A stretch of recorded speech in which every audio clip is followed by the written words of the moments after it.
Did you know that ironworkers that worked at the World Trade Center during its construction were exposed to asbestos? Hi, I'm Joe Williams. I'm a mesothelioma trial attorney based in New York City. And I can give you information about how ironworkers were exposed to asbestos at the World Trade Center site during its construction.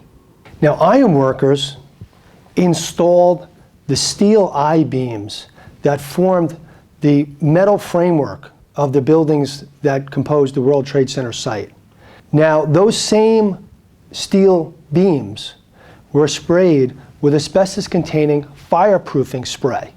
This fireproofing came in dry powder form. It was mixed with water and put into a gun and sprayed on the metal beams. The ironworkers were nearby when that was happening, when the fireproofing was being sprayed into the air.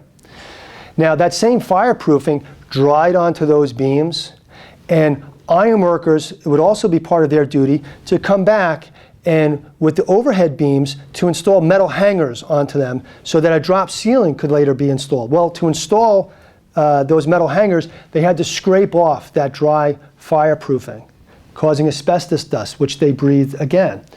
Now, also ironworkers, sometimes ornamental ironworkers, did what's called finishing work, things like railings throughout the World Trade Center when other trades were doing their work such as putting up sheetrock walls or putting in floor tiles.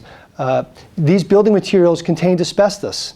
Now, while the ironworkers were doing their work, the work of the other trades were exposing them to asbestos.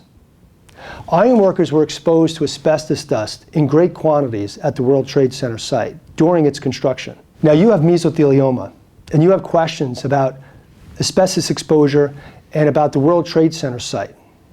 I'm Joe Williams, and at our firm, we handle cases for mesothelioma victims and their families every day. I invite you to give us a call, and we will answer your questions. Thank you.